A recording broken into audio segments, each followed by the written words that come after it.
Irmãos, esse é o momento mais difícil da vida de Jesus. O Jesus homem na terra, sendo visitado por sentimentos humanos. Tem lugar aqui na frente, ó.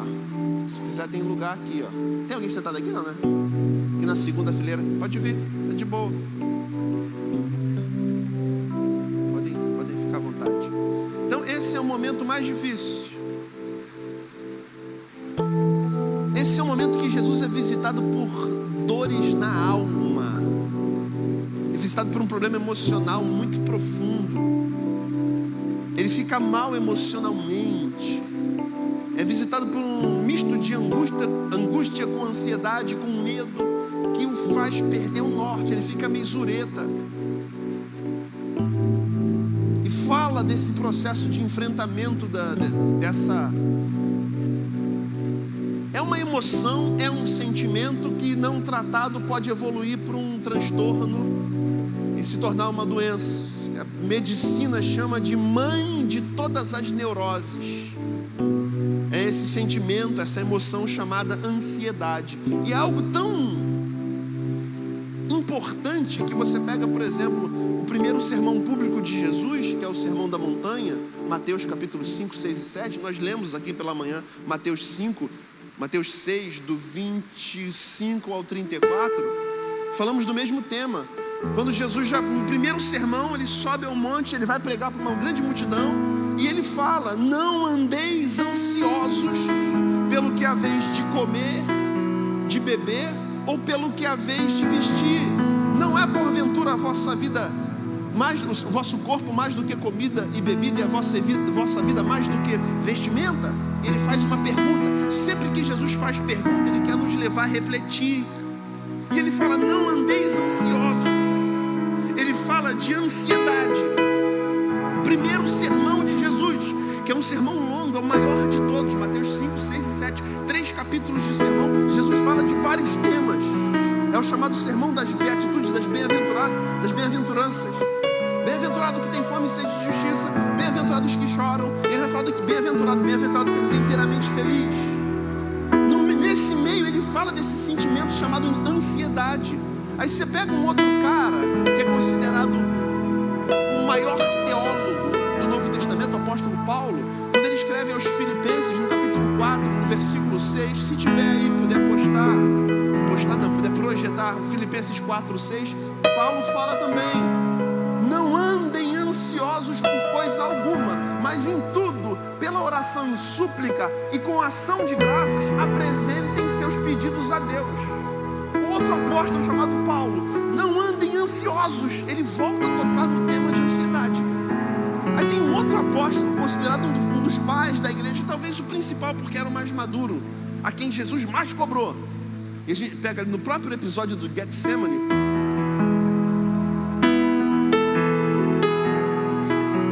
Jesus chama a atenção de todos, mas Jesus chama a atenção de um pelo nome. Simão, tu não ora comigo? Simão, tu já comeu? Jesus dá o pito, Jesus dá a chamada individual, porque Jesus cobra muito, porque Jesus deu muito para ele. Pedro fala na sua carta universal, 1 de Pedro capítulo 5, versículo 7, ele fala: lançai sobre ele, lançando sobre ele toda a vossa ansiedade, porque ele tem cuidado de vós. Jesus no primeiro sermão fala de ansiedade, prega nos 10 versículos só sobre ansiedade. Paulo na sua carta aos Filipenses fala sobre ansiedade. Não andeis ansiosos por coisa alguma, antes todas as vossas necessidades sejam conhecidas diante dele pela oração e súplica. Pedro fala sobre ansiedade: lancem sobre ele toda a vossa ansiedade. Pedro, pastor, escrevendo uma carta para todas as igrejas, ele fala como se ele soubesse dos problemas da igreja. E o pastor sabe, o pastor conhece o seu rebanho. Pedro, conhecendo o seu rebanho, fala para o seu rebanho: lancem sobre Jesus toda a vossa ansiedade. Ele sabe que a ansiedade é uma coisa que permeava, era um sentimento naquela época, irmãos, que permeava o rebanho, que passava pelos corações. Naquela época época Jesus já considerava isso um problema e tratou. Paulo considerava um problema e tratou. Pedro considerava um problema e tratou. Já era uma realidade. Imagine hoje. Em 2017, a Organização Mundial da Saúde disse que o Brasil é o país mais ansioso do mundo, onde as pessoas mais sofrem com os diversos tipos de transtorno de ansiedade. Brasil, em 2017, 9,3% da população, aproximadamente 18 milhões de pessoas no país sofriam de algum tipo de ansiedade. Tipo, a ansiedade é aquela tristeza profunda que evolui para uma ansiedade, que não, se não tratada, evolui para um transtorno. O que é um transtorno? Transtorno de ansiedade generalizado é aquela ansiedade que te consome vários dias na semana. Se torna um transtorno quando se repete várias vezes. É um sentimento, é uma emoção que, se não tratada, pode evoluir negativamente, se tornando um transtorno. E tem vários tipos de transtorno cuja mãe é a ansiedade. Então, Jesus não passou desapercebido por Jesus, nem por Pedro, nem por Paulo. E o que é a ansiedade? A ansiedade é essa emoção. É uma emoção ruim. É uma emoção, é uma preocupação, é um sentimento desagradável com relação ao futuro. Uma sensação de que alguma coisa pode dar errado. E se der errado? E se eu não conseguir? É aquela sensação que brota quando falta 5 minutos para alguma coisa. Falta 5 minutos para fazer a prova. Falta 5 minutos para a entrevista do emprego. Como é que você fica? Você começa, irmão. Você não consegue ficar quieto, você não consegue. Amanhã vai ser o dia importante. Amanhã é o dia que eu vou lá, pastor, pegar o resultado do exame. Ai, meu Deus do céu. Hoje para dormir vai ser difícil. Você é tomado por essa sensação de: e se der errado? E se o diagnóstico for ruim? E se eu não conseguir? E se der tudo errado? E se você é tomado por essa preocupação com o que pode dar errado, de tal forma que você é roubado do presente por causa de um futuro que ainda não chegou? Um futuro que ainda é irreal, roubando o teu presente que é real. Então você é teletransportado do hoje para o amanhã e se preocupa do amanhã e abre mão do hoje. De certa forma é sequestrado do hoje. Isso é ansiedade, é essa emoção, é esse sentimento. Tem algumas definições aqui que são bem teóricas, mas que fazem sentido. A ansiedade é um sentimento vago e desagradável de medo, apreensão, caracterizado por tensão e desconforto, derivado de antecipação de perigo, de algo desconhecido ou estranho. Uma outra definição: ansiedade é preocupação com o que está por vir. É o frio na barriga, é o receio diante de situações percebidas como ameaçadoras. A ansiedade é essa emoção que, quando não controlada, causa muito mal. A ansiedade é uma emoção caracterizada por um estado desagradável de agitação interior, muitas vezes acompanhada de comportamento nervoso. Então, soma o corpo, somatiza. Você não consegue ficar quieto, o teu pezinho fica balançando. Você sente algum tipo de espasmo muscular. É o canto eu já falei sobre isso, o canto do olho que treme, a mão que treme. Um frio na barriga que você sente, cara. Incapacidade de conseguir dormir. Você deita, vira, bota o travesseiro em cima, bota o travesseiro embaixo, muda de lado, vai para a sala, vai para a cozinha, volta para o quarto, volta para a cozinha, abre a geladeira, caça alguma coisa na geladeira, fecha a geladeira e vai para o armário. E no armário você faz uma busca minuciosa. Search and destroy, procurar para destruir. Aí vai biscoito piraquê, irmão, vai sobra do almoço. Você fica fruto da ansiedade.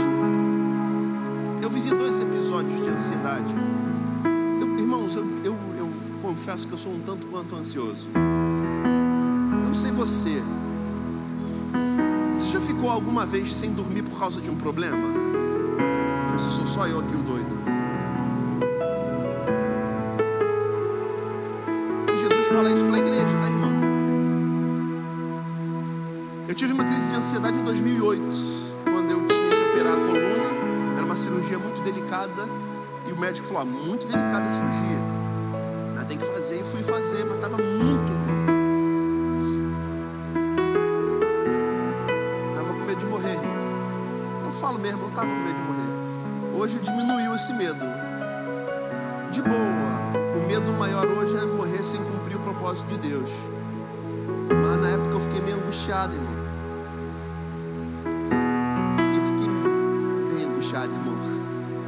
Uma irmã da igreja teve um sonho. Eu falei, pastor, eu tive um sonho. No sonho vi uma palavra, Salmo 21, versículo 12.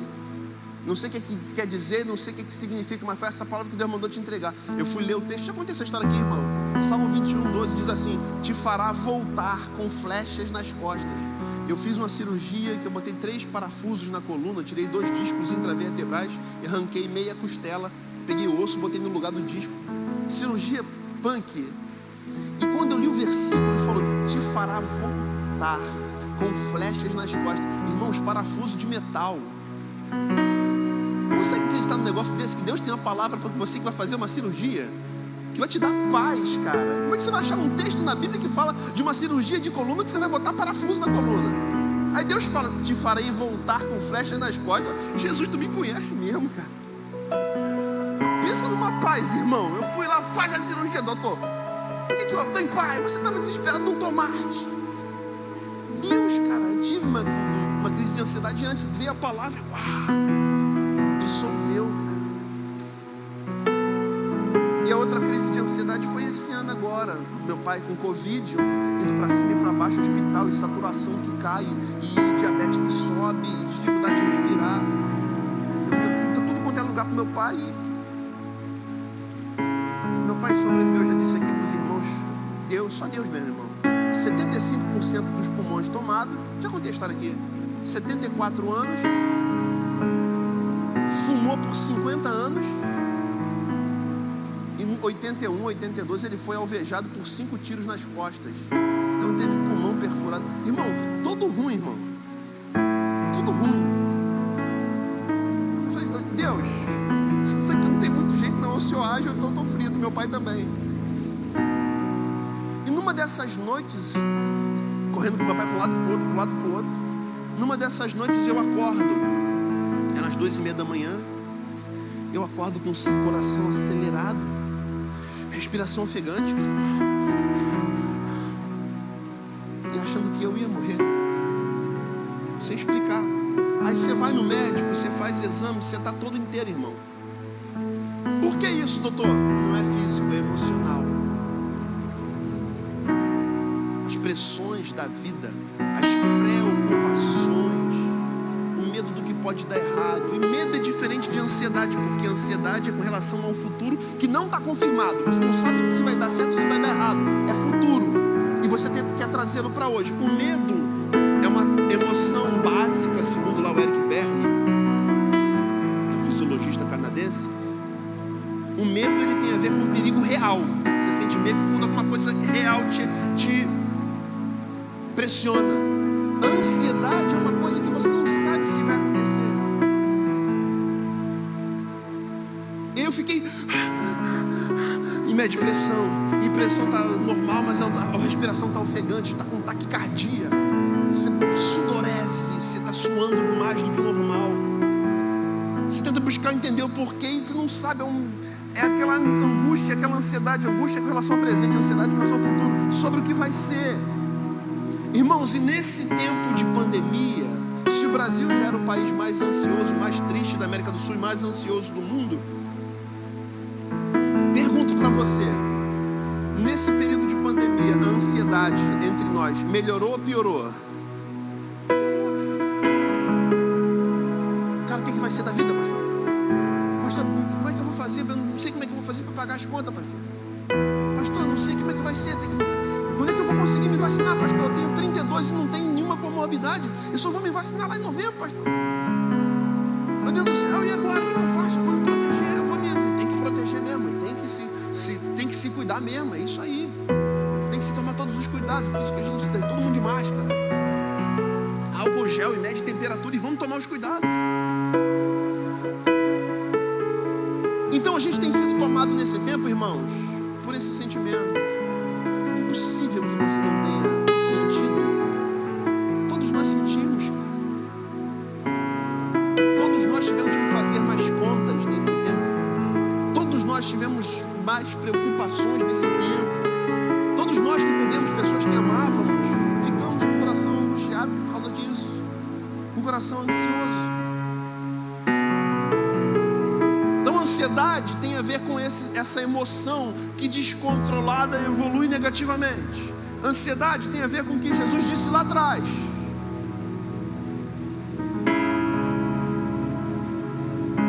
E o que causa ansiedade em nós? Algumas coisas causam ansiedade.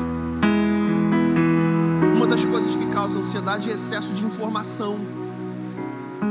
Excesso de informação.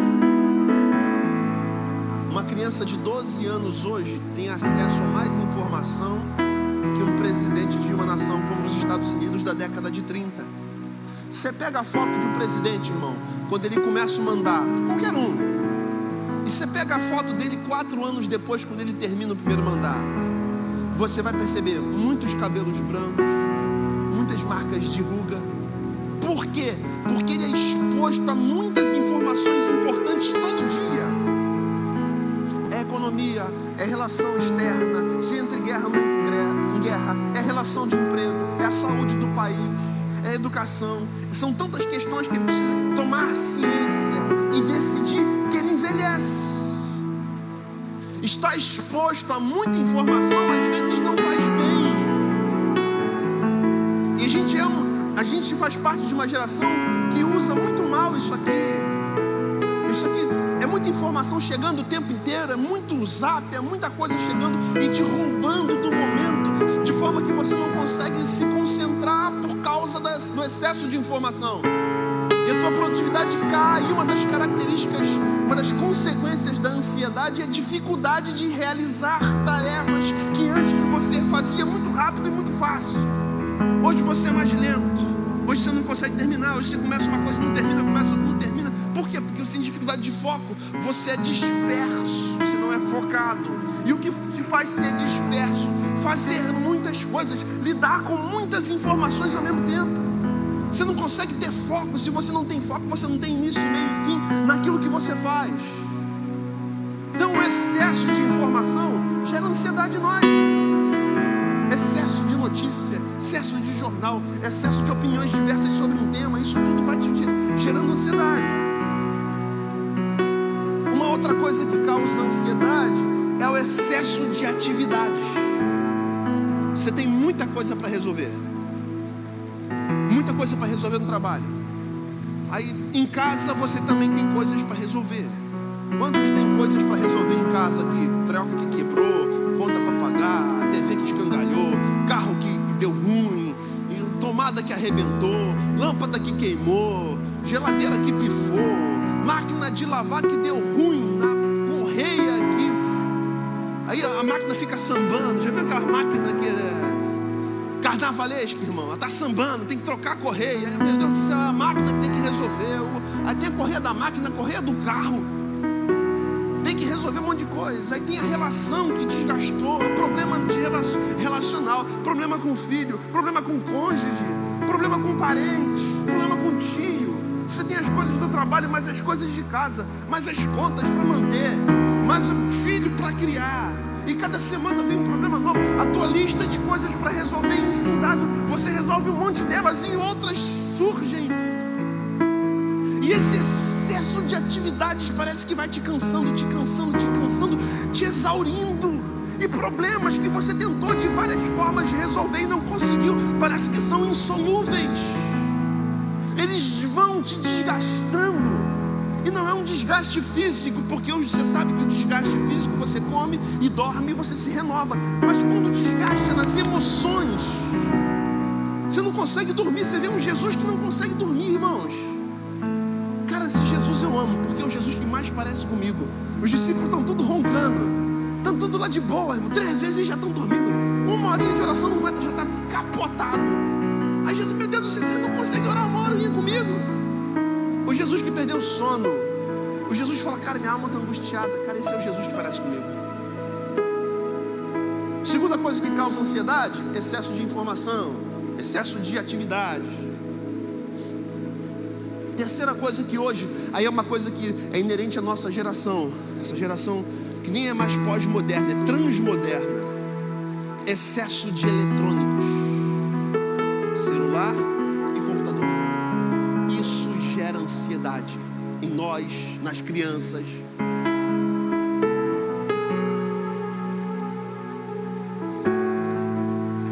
Existem enfermidades de alma que são causadas pelo mau uso disso aqui, irmão. Às vezes a gente fica tão viciado. E existe até um termo novo chamado nanofobia, que é o medo de ficar sem conseguir falar com as pessoas pelo celular. Já viu como é desesperador quando o WhatsApp sai do ar?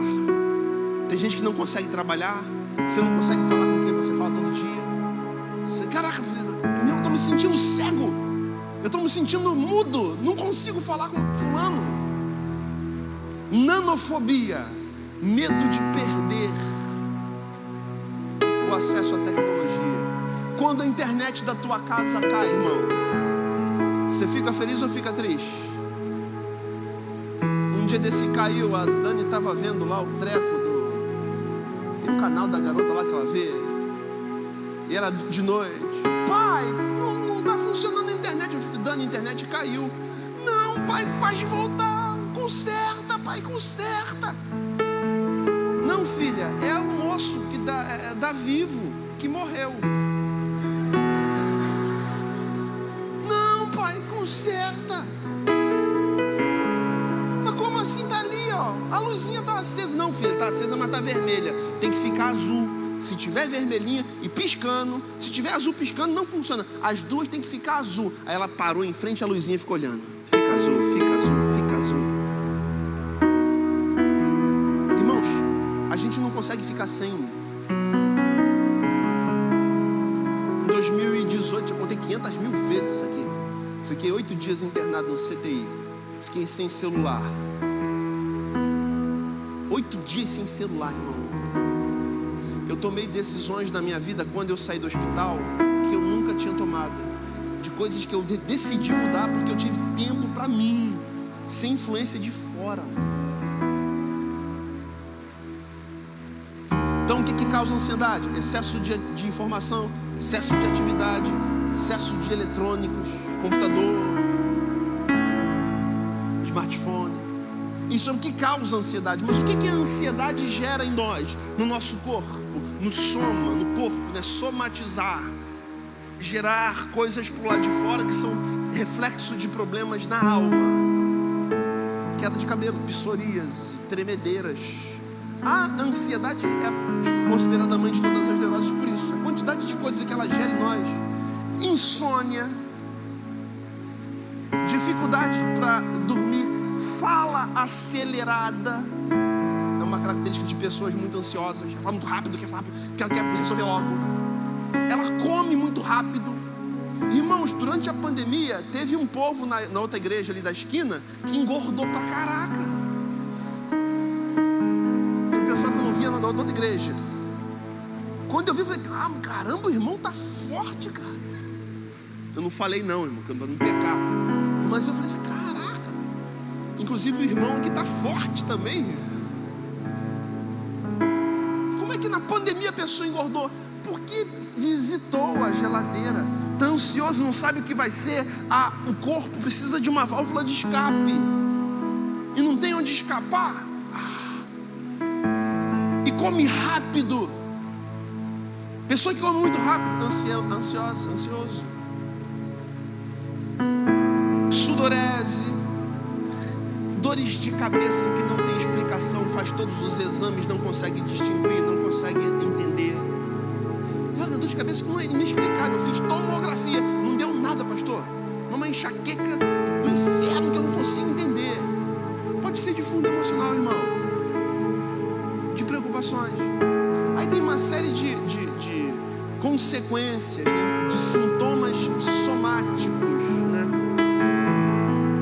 Que somatizam, que se manifestam no corpo. Braço dormente, pensamentos desequilibrados, preocupação excessiva, dificuldade de concentração. Antes você fazia rápido, agora você demora. Antes você ia lá no trabalho e botava para quebrar rapidinho, agora você não consegue. Antes você explicava muito mais rápido, agora você que é professora, não consegue explicar. Mas é o mesmo público, a mesma faixa etária, o mesmo conteúdo programático, a mesma pauta. Por que eu não estou conseguindo agora? Não sei, não consigo.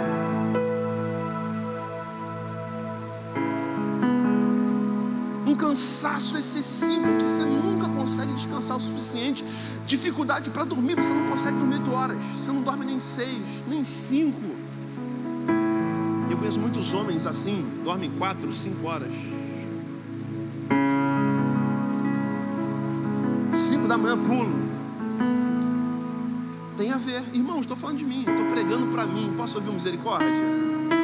Você não vai ouvir testemunho por aí não, você só vai ouvir testemunho de vitória. De dificuldade você não vai ouvir não. Aqui tu ouve. Sou igual a você, completamente igual, com uma função diferente.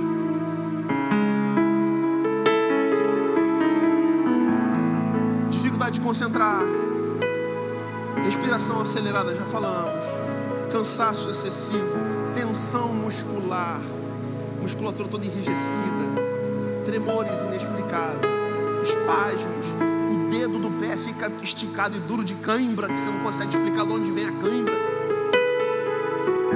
cãibras que não cessam, olho que não para de tremer, parece que você está piscando para o teu colega de trabalho, só que você não está, é o teu olho que não tem domínio próprio, fica assim, olha meu irmão, que parada é essa? Não, é meu olho, você não consegue.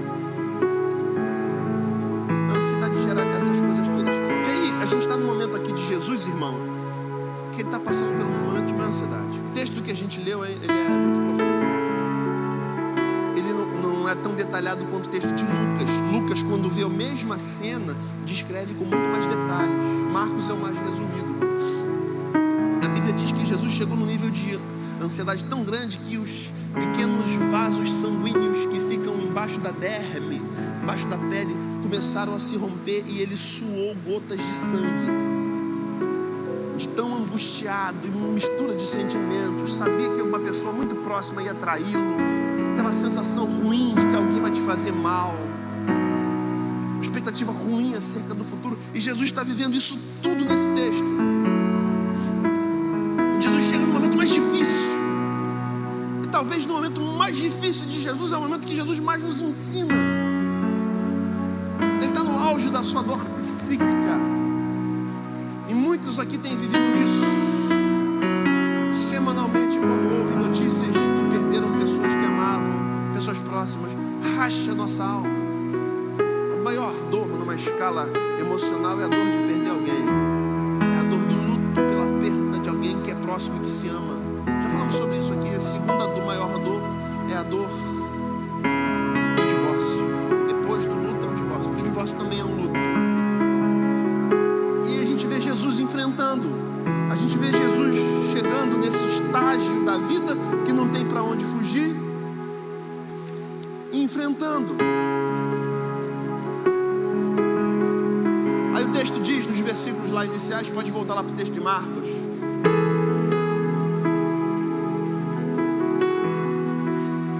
Então foram para um lugar chamado Getsêmani, Jardim da Prensa, lugar que tem muitas oliveiras.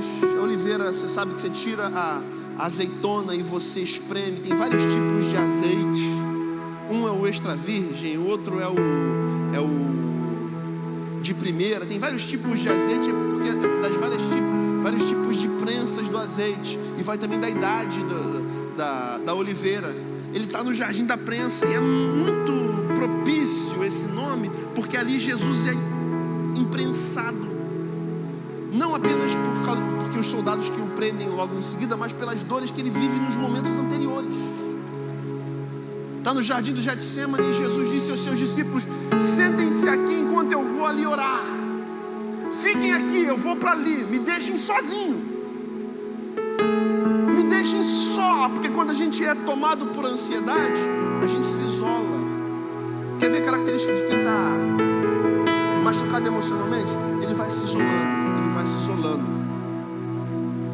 Se ele sentava na frente, ele vai sentando um pouquinho mais para trás, ele vai se escondendo. Ele vai chegando, ele vai ter o futebol, vamos. Não vou no futebol não. Vai ter um churrasco, não vou no churrasco não. Pô, vai ter reunião de família, pô, não vai dar para mim não, ele dá uma desculpa, não vai dar não, ele vai se isolando, não posso, não dá, tenho compromisso, não posso, esse dia não dá, e ele vai se isolando, por quê? Por causa das dores, ele quer ficar sozinho, porque é natural de alguém que está sofrendo não querer expor a dor do seu sofrimento. Ainda mais o nosso evangelicalismo brasileiro, que a gente tem que dar bom testemunho o tempo inteiro, tem que dar um testemunho de vitória. Com Cristo é só vitória, com Cristo é só bênção, é só vitória. E a gente vive nesse meio de dar só testemunho de coisa boa. A gente fica vendo os testemunhos de coisa boa, de que Deus fez, e a gente fala, caramba, Deus faz na vida de todo mundo, só não faz na minha. O que eu estou fazendo aqui nesse lugar? Me sinto um peixe fora d'água, me sinto um passarinho que caiu fora do ninho, me sinto um peixe fora do aquário. O que eu estou fazendo aqui? Porque todo mundo é só vitória, só eu que tenho problema. Então a gente vai se isolando. O Jesus com problema, o Jesus homem, tenta se isolar e vai se refugiar na solidão, que é o natural, irmão. Só que ele não fica na solidão. Olha o 33. Levou consigo Pedro, Tiago e João, e começou a ficar aflito e angustiado. A ansiedade evoluindo para aflição e angústia. 34. E lhes disse: a minha alma está profundamente triste, numa tristeza mortal. Fiquem aqui e vigiem.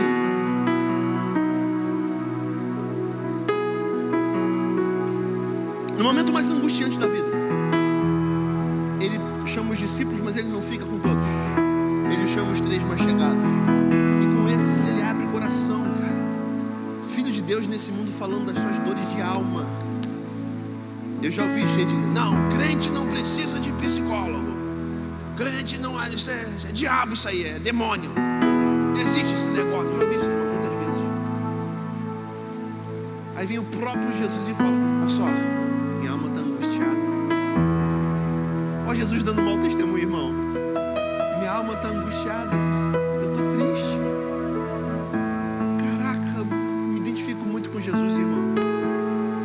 Então, diante do desejo de se isolar, de buscar a solidão, para não ter que dar mau testemunho de que está sofrendo, ele até quer se isolar, mas ele não se isola totalmente, ele se revela para aqueles que são próximos. Como é que Jesus encara esses momentos da vida? Falando do que está sentindo, irmão. Ele não fala no Facebook: estou muito triste.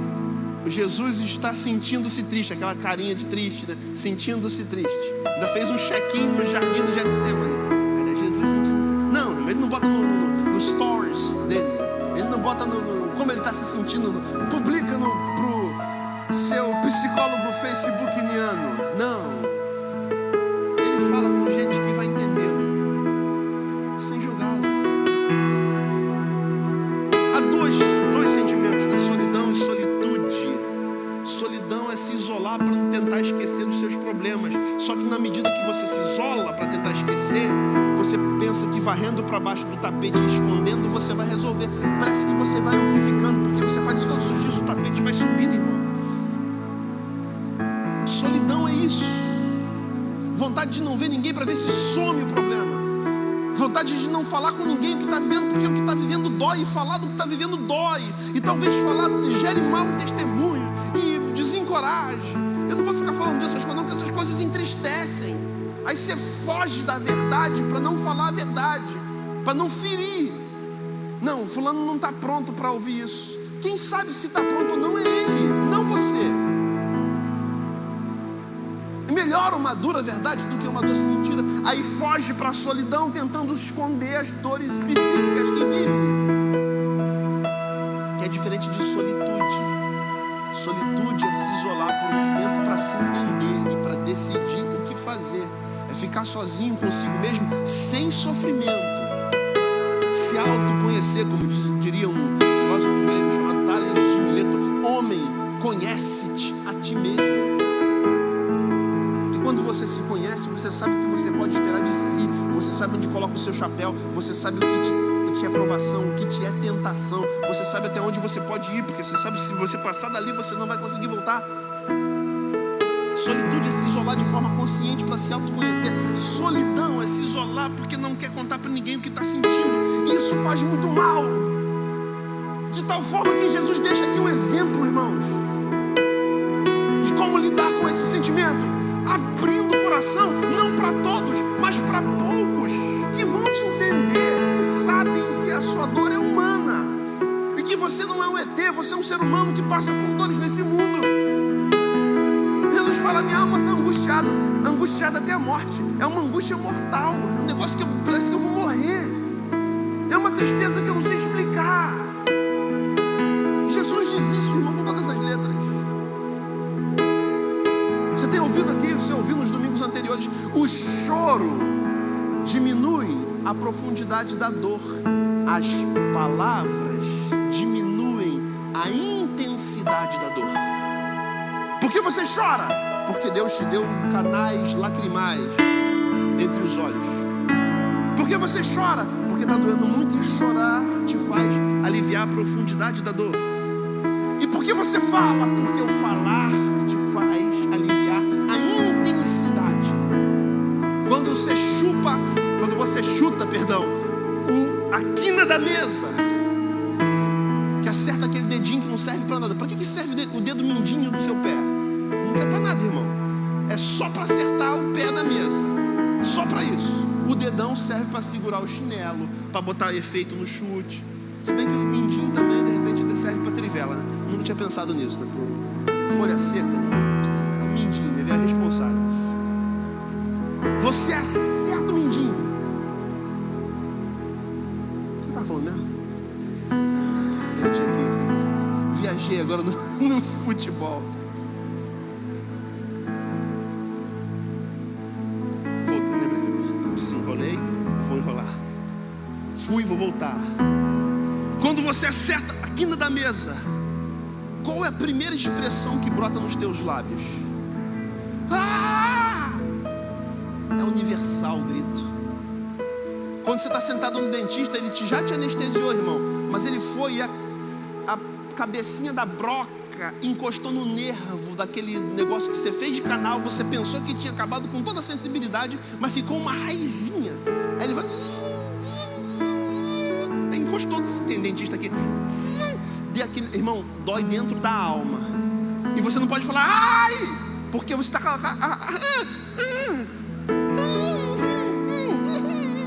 quer que anestesia? Como é que o dentista está falando? Quer que anestesia? Você fala Quando você fala dá um alívio. Quando você toma aquela espetada benzetacina, antibiótico que vai sendo liberado dia após dia, ele é de alta intensidade, não é aquele comprimidinho que você toma, ele é diferente, ele tem um efeito duradouro, então ele fica no teu corpo, irmão. Aí o médico vem e espeta, e quando ele injeta, você fala que dói, e a expressão dos teus lábios entra a agulha aqui, irmão, e a expressão sai aqui. Por quê?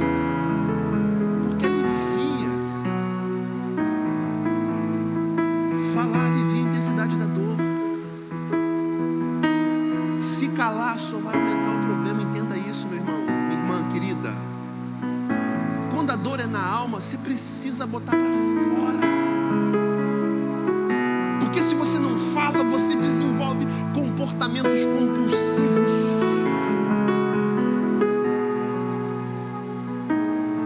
Você vai comer muito. Por quê? Porque você, cara, é muita preocupação, pastor. Eu fico pensando, as contas chegam, tem que resolver, não sei. Caramba, pastor, eu não sei o que eu faço, me dá uma vontade de comer. E eu como. Eu abro lata de leite condensado, pastor. Eu faço 2 furinhos, pastor. Um na frente e um atrás, pastor. Ó. Não vou pedir para levantar a mão quando fizeram isso. Não vou pedir, irmão. Não vou pedir. Mas leite condensado é bom pra caramba. Dá um negócio bom na alma, assim, né? Pensa num troço calórico. Pastor, destruo os leite moço aqui, minha esposa compra para fazer bolo. Por quê, cara? Não sei explicar. Ansiedade. Pastor, o xarope. Dá uma vontade, não sei de onde vem, é a compulsão, cara.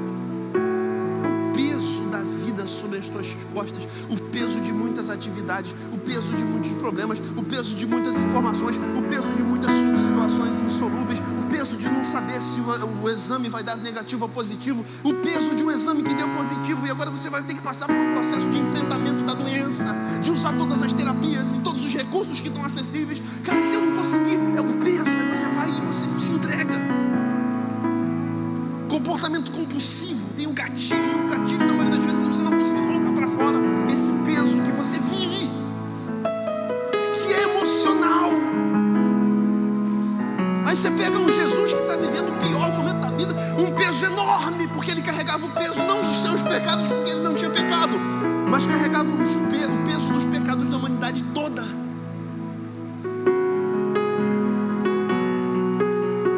O peso de uma traição de alguém muito próximo, o peso de um amigo que se foi, o peso da perda de um ente querido, a dor de não encontrar aquele a quem amava, com quem dialogava, as dores da vida que vão te roubando a vida e vão fazendo da vida pesada demais. É muita responsabilidade, e se eu não responder, minha família que sofre, e o que eu faço, pastor? É muita responsabilidade, e tem funcionários, pastor, aí eles que eu vou ter que demitir, e aí você fica, caramba, o que eu faço? O que vai ser do meu futuro? O que vai ser? A ansiedade, essa preocupação exacerbada com o futuro, te roubando do hoje. E vem Jesus e fala, minha alma está angustiada até a morte, fique aqui comigo. Ele conversa com gente. Como Jesus nos ensina, irmãos. Como Jesus nos ensina. Como Jesus nos ensina. Como eu tenho aprendido com as pessoas que mais têm sofrido na nossa igreja.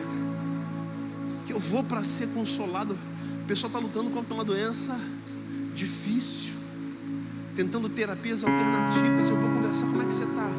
Pastor, eu estou em paz, cara. Se Deus quiser me levar, que me leve. Se Ele quiser me dar mais dias nessa terra, eu vou ser muito grato. Se Ele quiser me levar, eu vou ser grato pelos dias que Ele já me deu. Aí você ouve um negócio desse, você chora, você fica com vergonha da sua fé e da sua relação com Deus. Você fala, cara, eu preciso viver isso. Eu tenho muito que agradecer e eu não sou grato. Aí você pensa que você vai consolar, você acaba sendo consolado. Você pensa que você vai tentar tornar a vida mais pacífica, e você é pacificado. Você às vezes pensa que você está melhor, você não está, você está muito pior, cara. Porque você olha alguém na situação que está vivendo, a paz que transmite. Como é que você consegue lidar com isso? Abrindo o coração, gente. E não é com todo mundo, é com quem você tem intimidade. Ele não pega todos os discípulos, ele chama 3 daquela congregação, daquela igreja lá. Tinha uns irmãos meio fofoqueiros, ele não conta para todo mundo, ele chama só Pedro, Tiago e João. Os outros não, ele chama os 3, calma, eu estou angustiado. E com vocês eu posso falar, eu estou angustiado. Como é que a gente lida com essas emoções, com a ansiedade? Vencendo o isolamento. Falando das tuas dores.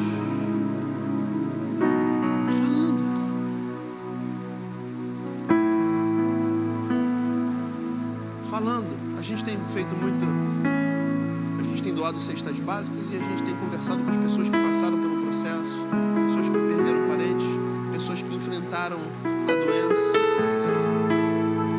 O resumo dos nossos dias é orar pelos doentes e conversar com eles, para estar junto, para tentar trocar. Isso faz um bem enorme para a alma, irmãos. Então, eu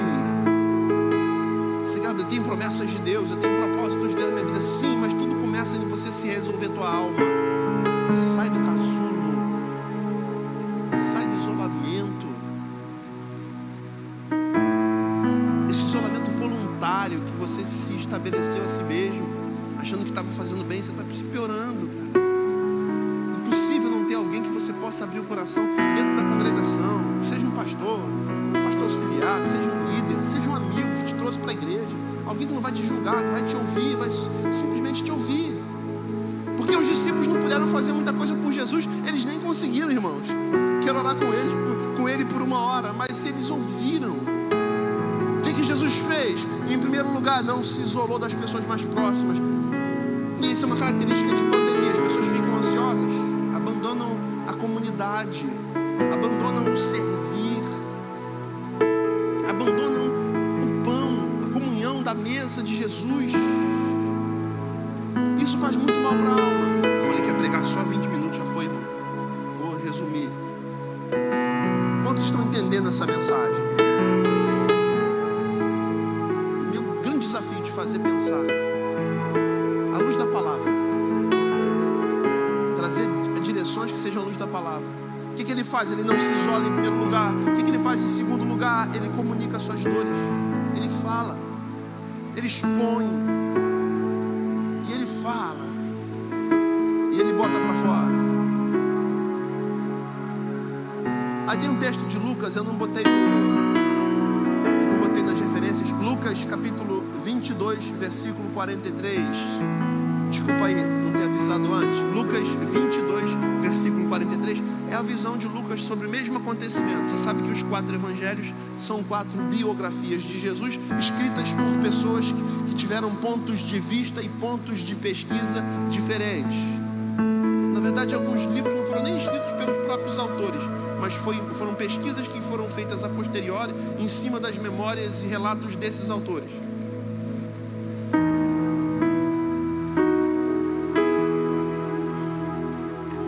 Apareceu-lhe então um anjo do céu que o fortalecia. É o texto no meio da oração de Jesus. No meio da oração, Jesus está angustiado. Seu suor se converteu em gotas de sangue. A alma está angustiada, ansiosa, é a morte. E ele falando: Pai, tu podes tudo, eu sei que tu pode tudo. Se possível, passa de mim esse cálice. Tem um ponto e vírgula, mas não seja feita a minha vontade, porque seja feita a tua, porque se é o cálice da morte para a ressurreição e reconciliação do homem contigo, se essa é a tua vontade, eu vim para cumprir não a minha vontade, mas a vontade daquele que me enviou. Eu vim para cumprir a tua. Então, a minha vontade é não ir para a cruz, é não ser preso, é não ser humilhado. Mas se a tua vontade para a minha vida passa por viver esses estágios, eu não me furto o direito de vivê-los e de chorar se preciso for. No propósito de Deus, ele ia usar a morte de Jesus para a reconciliação do homem consigo e para o pagamento de uma dívida cósmica. Desde Adão, todos os homens pecaram, porque na queda de Adão, toda a raça humana caiu e nós nascemos com o chip do pecado em nós, com o desejo inconsciente de fazer o que é errado. A raça humana caiu, é decaída, e se afastou de Deus no erro de Adão. E agora, como o pecado tinha entrado no mundo através de um homem, Deus colocou um homem nesse mundo para fazer com que o pecado saísse do mundo também através de um homem. Romanos capítulo 5 fala sobre isso. Como por um homem entrou o pecado no mundo, por um homem o pecado saiu do mundo. Um homem que vivia no paraíso, todas as condições favoráveis para ele não pecar, ele pecou, que foi Adão, e trouxe a morte, porque o salário do pecado é a morte. A morte veio sobre a raça humana, sobre o mundo, porque quando Adão peca, a primeira folha da árvore cai e envelhece, a grama começa a empretecer, o processo de morte acontece por todo o sistema, todo esse mundo, esse cosmos, acontece a partir do erro de Adão, e esse mundo se torna caído. A partir da morte de Jesus, esse mundo é reconciliado com o Pai. E nós que fomos feitos para a vida eterna, que não aceitamos a morte, diante da face da morte de alguém que a gente ama, diante de nós, dentro de um caixão, a gente fala: cara, eu não aceito. E fica essa indagação e essa negação interior. Como é que pode? Estava aqui ontem, hoje não estava, tudo tão rápido. Eu não aceito, não tem como aceitar, porque nós não fomos feitos para a morte, fomos feitos para a vida. Há um chip, há um vazio dentro de nós que é do tamanho de Deus. Falamos sobre isso. Salomão escreve no seu livro da velhice, o livro de Eclesiastes, o livro do pregador. Ele fala que Deus colocou a ideia da eternidade dentro do coração do homem. Por isso que a gente não aceita a morte, porque a ideia de sermos eternos está aqui. Falamos sobre isso num domingo desse. Ninguém consegue contemplar a própria morte. Qual vai ser o dia da minha morte? A gente não consegue nem imaginar, nem quer imaginar isso, irmão. Não quer, não passa. Não, vamos, que papo funesto, pastor. Ninguém pensa nisso, nem quer pensar. Por quê? Porque não foi feito para isso. Aí vem Jesus e sabe que ele veio a esse mundo para reconciliar o homem consigo. E ele faz oração: Pai, tu podes tudo, eu sei que tu podes. Se possível, passa de mim esse cálice, o cálice da morte e do sofrimento. Ponto e vírgula. Todavia, não seja feita a minha vontade, mas seja feita a tua. E ele está orando, e o anjo vem e o consola. Socorro vem do alto. Socorro que socorre e que acalenta. O anjo vem e o consola, e ele se sente confortado, consolado e fortalecido. O anjo o fortalece, é o socorro que vem do alto, é a vitória que vem da fé. Na relação com Deus, a gente não abre mão de nenhum desses recursos, das terapias, das psicologias, da psiquiatria, da medicina, do juramento de Hipócrates, de tudo isso que é fruto da bênção, da graça de Deus, esses recursos todos, medicamentosos. Vem tudo no fim dos elementos da tabela periódica, da natureza e da criação de Deus. Então, irmão, agora você vai se escandalizar. O Dorcilax que você toma vem de Deus. Lá ferrou. Você nunca ouviu isso? Porque é recurso da medicina, vem da tabela periódica, mano. Tá tudo lá. Penicilina é de Deus. Tinha gente que morria de cachumba, irmão. Antes de descobrirem, antes de Alexandre Fleming, se não me engano, em 1923, se não me engano, descobrir por acidente a penicilina, os antibióticos. De onde vem? Vem dele, cara. Vem dele. Tudo vem de Deus. Aí Jesus recebe o conforto de alguém que vem com um instrumento de Deus para confortá-lo e fortalecê-lo, ajudá-lo. É o socorro bem presente na hora da angústia, que vem na forma de um ser enviado. Às vezes é um homem, uma mulher, um amigo, uma amiga, uma palavra, um pastor. É uma mensagem que simplesmente te fortalece, que vem de Deus. E antes você não cria, porque você era ateu. Teu de Deus. Tel do grego significa Deus. Deus. Ateus. A significa negar. Você era ateu. Você negava a existência de Deus. Talvez você não fosse ateu. Você talvez fosse agnóstico. Gnosis, conhecimento em grego. Não tenho conhecimento suficiente para dizer que Deus existe. Então eu sou agnóstico. Eu não acredito em Deus. Por quê? Porque me prova que Ele existe. E você não tinha essa prova. Aí vem alguém enviado de Deus e fala para você. E você ouve uma mensagem que diz tudo o que você está sentindo, com detalhes de tudo que passa pela tua alma, das tuas dores tão profundas. E você descobre que Jesus as viveu como você e te ensina a enfrentá-las. E Ele disse: no mundo tereis aflições. A aflição é coisa de alma.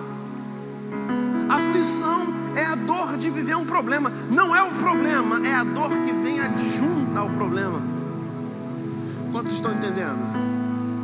Vou terminar porque eu te passei. Vem Jesus e vem Deus e traz o socorro.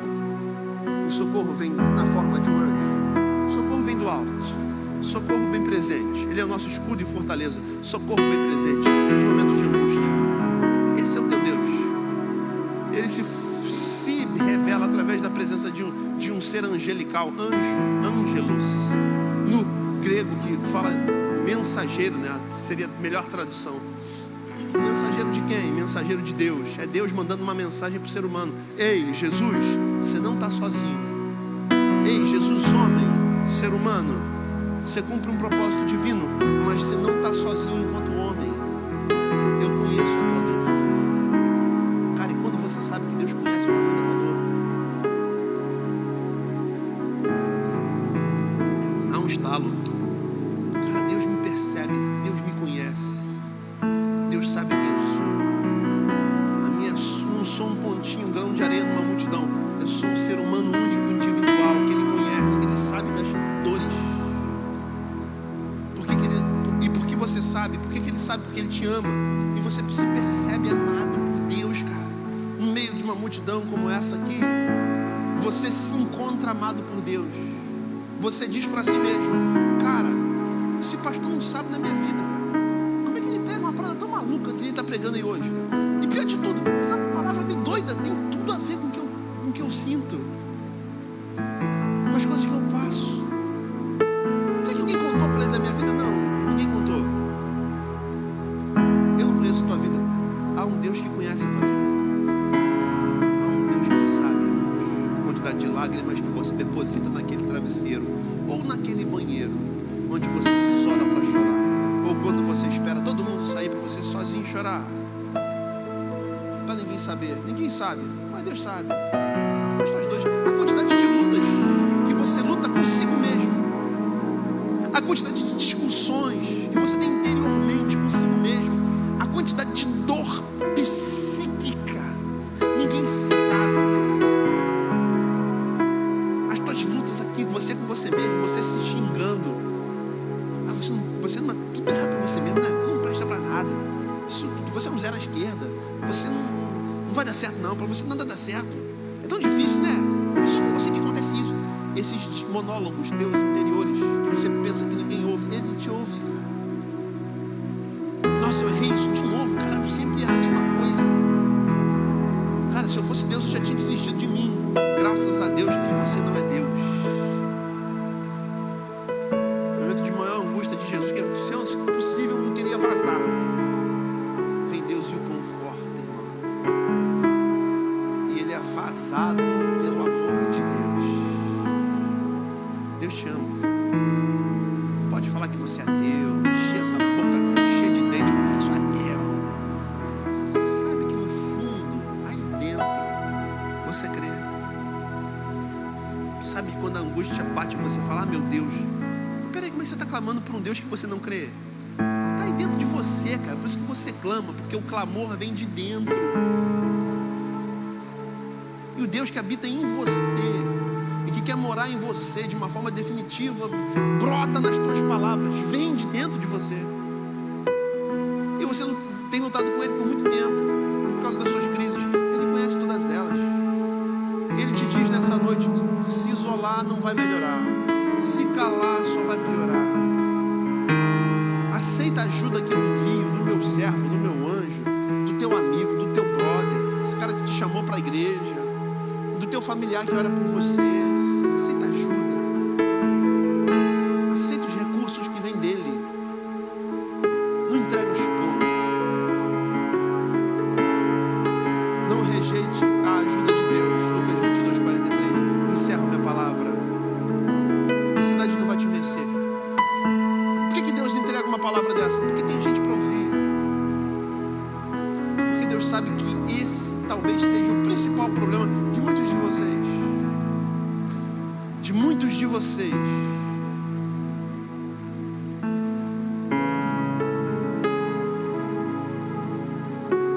Com dores profundas. Com traumas profundos. Não sei porque que minha vida não flui.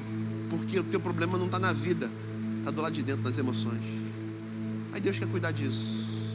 Deus quer te curar nessa noite. Deus quer te libertar da ansiedade de uma vez por todas nessa noite. Vamos ficar de pé? A lhe dar essa palavra.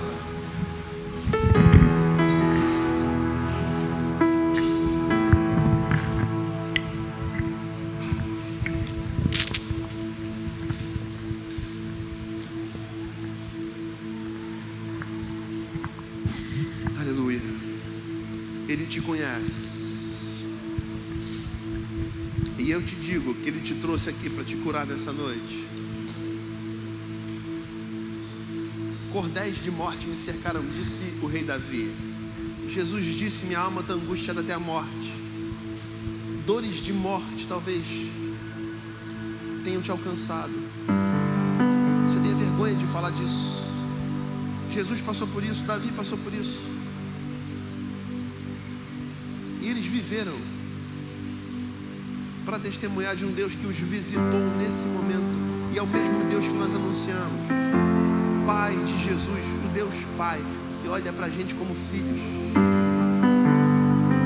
Esse Deus pode entrar aí, pode consertar as coisas que estão